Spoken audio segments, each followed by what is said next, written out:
जय हिंद दोस्तों जब से डिफेंस पेंशनर्स की पेंशन सीपीपीसी बैंक से माइग्रेट करके स्पर्श में चली गई है, तब से दोस्तों कुछ पेंशन के केसेस ऐसे हैं जिनको लेकर के पेंशनर्स स्पर्श और बैंक के बीच में बुरी तरह घूम जाता है, फंस जाता है। पेंशन संबंधित मामलों को लेकर उसे कई परेशानियां उठानी पड़ती हैं। तो दोस्तों आपको भी पता होना चाहिए, एक ऐसा ही मुद्दा लेकर के आया हूं कि पेंशनर्स को दोस्तों 4 साल के बाद ऐसे कदम उठाने पड़े। पहले आप दोस्तों वो थोड़ा सा केस स्टडी सुन लीजिए, आपके भी काम आएगा और उसके सॉल्यूशंस क्या हैं। एक महत्वपूर्ण सर्कुलर भी आपके साथ में शेयर करूंगा, क्योंकि दोस्तों आज की डेट में जानकारी ही सबसे बड़ा हथियार है। और इसके अलावा स्पर्श से संबंधित जो मैं इस टॉपिक में चलाने जा रहा हूं दोस्तों, स्पर्श पोर्टल के ऊपर मैं आपको ऐसी चीज बताऊंगा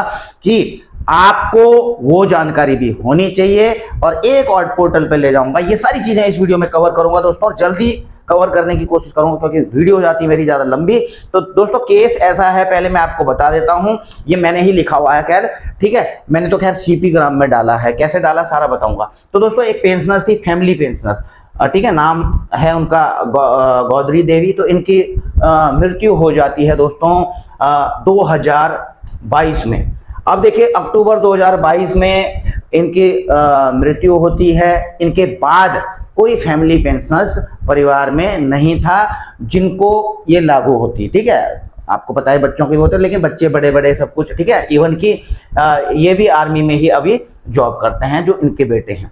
तो जो उनके खाते में दोस्तों पैसा था तो उसको आपको पता है नॉमिनी को क्लेम करना पड़ता है, नॉमिनी क्लेम करता है उस पैसे को। तो उसमें उनकी माताजी के खाते में नॉमिनी थी। तो जब वो बैंक में गए दोस्तों उसको क्लेम करने के लिए, तो सबसे पहले तो दोस्तों बैंक ने भी बताया, और इवन कि इन्होंने उस समय मुझसे भी संपर्क किया था। तो मैंने इन्हें कहा था कि आप पहले स्पर्श में डेथ रिपोर्ट कर दीजिए, वहां से जो है डेथ रिपोर्ट करेंगे तो स्पर्श की तरफ से आपको जो इनको पेंशन ओवर पेमेंट हुई है डेथ के बाद में, उसकी रिकवरी का जो है एक लेटर आ जाएगा। तो इन्होंने जो है सबसे पहले स्पर्श में नवंबर में जाकर के, क्योंकि अक्टूबर में डेथ हुई थी, तो नवंबर में इन्होंने स्पर्श में डेथ रिपोर्ट कर दी। उसके बाद बैंक में गए कि भैया नॉमिनी क्लेम करना। बैंक ने भी बोला कि भैया जब वहां से स्पर्श से आपका वो आ जाएगा, आपका जो है क्लेम, उसके लिए जो ओवर पेमेंट हुआ है तो उसकी रिकवरी आ जाएगी, एनओसी आ जाएगी, तो हम आपको नॉमिनी क्लेम कर देंगे। लेकिन दोस्तों हुआ क्या कि कुछ समय के बाद जब ऐसी कार्रवाई चलती रही तो 2-3 साल गुजर गए, और 2-3 साल गुजरने में जो है ये घूमते रहे, कभी बैंक में कभी वहां पे स्पर्श की तरफ से कोई रिस्पॉन्स नहीं। लगातार स्पर्श को कांटेक्ट करते रहे। लास्ट में इनको पता लगा कि स्पर्श में तो डेथ रिपोर्ट हो ही नहीं पाई है सही तरीके से। वहां उन्होंने कहा कि आपकी तो डेथ रिपोर्ट, जो इनकी माताजी की डेथ रिपोर्ट तो इसमें सबमिट ही नहीं हुई। तब जाके दोबारा उन्होंने 20 जून 2025 को दोबारा से डेथ रिपोर्ट करी दोस्तों, उसमें ऑनलाइन, ठीक है, ऑनलाइन डेथ रिपोर्ट करी। उसके बाद जब डेथ रिपोर्ट करी तो लगातार बैंक की तरफ से और इनकी तरफ से भी लगातार स्पर्श को मेल की गई, और एक नहीं दोस्तों 5-6 मेल की गई लगातार, एक इंटरवल के दौरान लगातार रिमाइंडर भेजे गए। लेकिन स्पर्श ने अभी तक इनका जो है वो नहीं भेजा है रिकवरी के लिए, कोई जो है मेल नहीं भेजी, कोई लेटर नहीं भेजा है, ठीक है, और एनओसी भी नहीं भेजी है। अब ऐसे में दोस्तों जब ये स्पर्श को कांटेक्ट कर रहे हैं तो वो कह रहे हैं स्पर्श की तरफ, जी आपका केस अभी अंडर प्रोसेस है। 4 साल होने को है, अभी जो है केस अंडर प्रोसेस है। हालांकि बीच में थोड़ी सी गलती इनसे यह भी हो चुकी थी कि ये तो कर दिया इन्होंने, देखिए दोस्तों आप भी जब करते हैं वो रिपोर्टिंग, क्योंकि पेंशन तो रुक गई थी, और पेंशन रुकी थी किस कारण से, लाइफ सर्टिफिकेट के कारण। और इन्होंने भी सोचा, गलती इनकी भी क्या माने, इन्होंने भी सोचा कि जी रिपोर्ट तो कर ही रखी है और फिर पेंशन इसलिए रुकी है। तो सारे जो है ये इनका ये खुद ही घूमते रहे कि यार पेंशन रुकी होगी तभी रुकी होगी, लेकिन वो डेथ जो है लाइफ सर्टिफिकेट के कारण पेंशन रुकी थी उनकी। लेकिन दोस्तों ये मामला चलता रहा, 4 साल होने को हैं अभी तक ये सारा। तो मैंने ये बना दिया इनका। खैर हालांकि दोस्तों मैं आपको बता दूं, देखिए इसके लिए बहुत महत्वपूर्ण सर्कुलर निकला हुआ है, इसके लिए बहुत ही ज्यादा महत्वपूर्ण सर्कुलर निकला हुआ, और आपको जानकारी होनी चाहिए किसी के साथ में ऐसा केस हो जाता है। तो सर्कुलर है 228 नंबर का सर्कुलर। मैंने इस पे पहले भी वीडियो बनाई थी कि कई बैंक्स एनओसी मांगते हैं जब कोई नॉमिनी क्लेम होता है पेंशन अकाउंट में, तो स्पर्श के रिगार्डिंग दोस्तों ये पूरा यहाँ पर दिया गया है। दो केस यहाँ पर बताए गए हैं। एक केस में तो यदि पेंशनर की डेथ हो जाती है और उनके जो नॉमिनी हैं या फिर उनके बाद कोई फैमिली पेंशनर्स एग्जिस्ट करता है, यानी कि पेंशनर की डेथ हुई उसके बाद किसी की फैमिली पेंशन लगनी है, तो उस केस में यहाँ पर क्लियर लिखा गया है कि आप जो फैमिली पेंशनर्स हैं या नॉमिनी है आप क्लेम दे दीजिए। अगर ओवर पेमेंट मतलब डेथ से पहले का क्लेम दे दीजिए, कोई दिक्कत नहीं है, क्योंकि अगर कुछ ऐसी ऊपर नीचे होगा भी दोस्तों तो इस पर जो है जो फैमिली पेंशनर्स हैं उनके एरियर या फिर अगर ज्यादा पेमेंट हो भी गई है तो एरियर वगैरह से रिकवरी वो कर लेगा, क्योंकि फैमिली पेंशन तो लगनी ही है। लेकिन दूसरा केस ऐसे है जो इनका केस है कि उनके बाद कोई फैमिली पेंशनर्स नहीं है, तो ऐसे में केवल एक बैंक का वो रह जाता है। अब बैंक के लिए इंस्ट्रक्शंस क्या जारी किए गए हैं कि इस ऐसे केसेस में जहां पर कोई भी family pensioners eligible family member नहीं है टू रिसीव फैमिली पेंशन, तो बैंक क्या करेगा ऐसे केस में, bank will release amount which was credited in bank account of disease pensioners oblique pensioners prior two month of death of pensioners.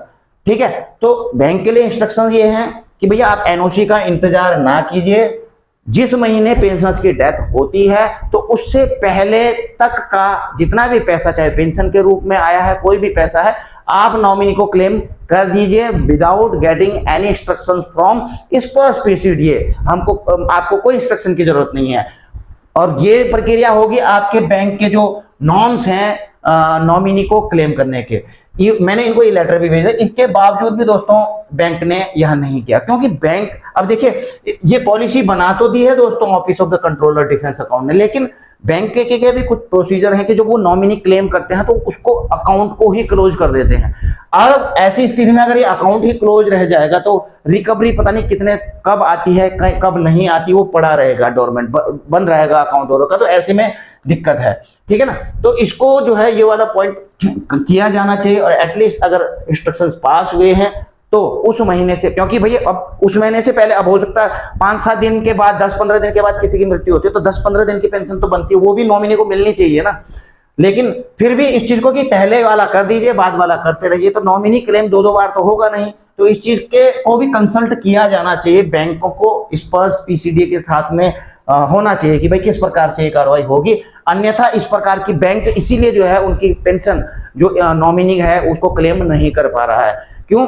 क्योंकि भैया वो तो डालेंगे तो सारा ही क्लोज करके डालेंगे, एक पैसा भी होगा 10 पैसा भी पूरा ही डालेंगे, लेकिन बाद में कुछ बच जाएगा तो कैसे होगा, फिर दोबारा से वो क्लेम वाला हिसाब किताब होता है। तो जो भी है दोस्तों, तो ये है कहानी दोस्तों इसकी। तो आपको 200 सर्कुलर 228 का भी ऐसा केस हो जाता है तो इसके बारे में पता होना चाहिए दोस्तों। बिल्कुल बैंकों को इंस्ट्रक्शंस हैं कि आप बिना एनओसी का इंतजार करें, बिना रिकवरी लेटर का, जिस महीने पेंशनर की मृत्यु होती है उस महीने से पहले तक जितनी पेंशन मिली उनको दे दिया जाए। दूसरी बात दोस्तों मैं आपको बता रहा था एक इंपॉर्टेंट स्पर्श के बारे में। जी हाँ दोस्तों, कभी किसी पेंशनर्स की डेथ हो जाती है, कुछ हो जाता है, तो मैंने कई बार देखा वो घूमते रहते करना क्या है, कैसे करना है, लॉग इन तो हमें आता ही नहीं। देखिए आप केवल सिंपली स्पर्श पोर्टल खोलना पड़ता है दोस्तों, इसमें लॉग इन करने की जरूरत नहीं है। अगर पेंशनर्स की जो है डेथ हो जाती है, आप यहाँ पर सर्विसेज में जाएंगे ना दोस्तों, खुद सर्विसेज में जाइए, कोई भी वो करने की जरूरत नहीं है। तो ये आता है दोस्तों, आप life certificate oblique identification for family, इसके रिपोर्ट इवेंट आता है दोस्तों। इसमें सबसे नीचे देख रहे हैं दोस्तों, death report oblique start family pension oblique stoppage of pension. तो ये 3 ऑप्शन है दोस्तों। सबसे पहले डेथ रिपोर्ट होगी यहीं पर, आप इसको क्लिक करेंगे। वैसे मैंने इस पे प्रॉपर दोस्तों वीडियो बनाई हुई है, ठीक है, प्रॉपर वीडियो बनाई है कि किस प्रकार से ये डेथ रिपोर्ट करना है। आप खुद भी मतलब कोई भी कर सकता है, इसमें पेंशनर की डिटेल डालनी है, पर्सनल नंबर आर्मी उनके पीपीओ से मिल जाता है, कौन कर रहा है क्या कर रहा है। इसके बाद स्टार्ट फैमिली पेंशन यहीं से शुरू होता है दोस्तों, या फिर फैमिली पेंशन नहीं है तो बिल्कुल स्टॉपेज पेंशन करने के लिए सारे के सारे आ जाते हैं। देखिए क्लेम डिटेल, ये तो मैंने इस पे वीडियो बनाई है, आप इजीली वहां पर जा सकते हैं, कर सकते हैं। दूसरी बात दोस्तों, जब ये देखिए बैंक और स्पर्श के चक्कर में जब पेंशनर फंसा वहां पर घूमता रह गया, तो मैंने उनकी कंप्लेन, हालांकि दोस्तों स्पर्श ये सीपी ग्राम में डाल दी है, ये मैं बताना भूल गया था, सीपी ग्राम में डाल दी है और जल्द जो है इसके ऊपर एक्शन होने वाला है दोस्तों, और बहुत जल्द ये मामला सेटल हो जाएगा। तो आपको भी पता होना चाहिए दोस्तों, सीपी ग्राम पीजी पोर्टल होता है, अगर कहीं समस्या दूर नहीं हो रही हो तो कम से कम एटलीस्ट 80% तो जो है इसके अंदर हो ही जाता है दोस्तों। और दोस्तों मेरा मकसद यह नहीं था कि स्पर्श के बारे में या बैंक में ये कुछ गलत है। इस देखिए दोस्तों, कहीं ना कहीं कुछ कमियां होती हैं, उनको सुधारने की जरूरत होती है। स्पर्श पोर्टल मेरे हिसाब से बहुत अच्छा है दोस्तों, डिजिटल प्लेटफॉर्म बहुत ही अच्छा है, लेकिन कमियां हैं और हम जो कमियां हैं उनको बार बार अपने वीडियो के माध्यम से, चैनल के माध्यम से उठाते रहते हैं कि इन चीजों को दूर किया जाना चाहिए। कहीं भी कोई भी सिस्टम बनता है अच्छी चीज के लिए ही बनता है, लेकिन उसमें कमियां होती हैं, उनको सुधारना जरूरी है। इवन कि हम तो खुद ही बता रहे हैं दोस्तों, जिस सीपी ग्राम के थ्रू हम समस्याओं को सॉल्व करती है सरकार, इवन की इसमें भी कुछ कमियां हैं, उसको भी मैं कभी बताऊंगा कि क्या कमियां हैं दोस्तों। लेकिन फिर भी दोस्तों एक अच्छा प्लेटफॉर्म है जहां पर जाकर के हम अपने ग्रीवांसेज, आप देखिए lodge public grievance, lodge pension grievance, ठीक है, स्टेटस भी देख सकते हैं। तो ये आप सारी चीजें सीपी ग्राम में जाकर के आप कर सकते हैं, चाहे आपका किसी भी डिपार्टमेंट का है। तो यहाँ पे जब आप जाएंगे दोस्तों, तो आपको कंसर्न अथॉरिटी को ये वहां से फॉरवर्ड करते हैं, इनको रिप्लाई मिलता है, इसकी मॉनिटरिंग होती है दोस्तों, बिल्कुल सारी मॉनिटरिंग होती है। प्रशासनिक सुधार एवं लोक शिकायत विभाग आप देख रहे हैं दोस्तों, ये सारी मॉनिटरिंग होती है दोस्तों इसके द्वारा, भारत सरकार के द्वारा, इसलिए उन पर एक्शन भी होता है। तो आप यहाँ पर जा सकते हैं। तो दोस्तों कुल मिलाकर के वीडियो का मकसद मेरा यही था कि जानकार बनिए, हर सर्कुलर के बारे में पता होना चाहिए। कुछ नहीं हो रहा है, 3-4 साल इतना घूम के कोई फायदा नहीं है, एक्शन कीजिए दोस्तों, एक्शन सीपी ग्राम के थ्रू, ऐसी मतलब इन प्लेटफॉर्म का इस्तेमाल कीजिए जो सरकार ने बनाए हुए। बाकी दोस्तों आपको वीडियो अच्छी लगी तो लाइक शेयर कर सकते हैं, चैनल नए हैं तो चैनल को सब्सक्राइब करके बेल आइकन का घंटा दबा सकते हैं, ताकि आपको आने वाली वीडियोज की नोटिफिकेशन भी मिलती रहे। जल्द मिलेंगे नई वीडियो में नई जानकारी के साथ। जय हिंद, वंदे।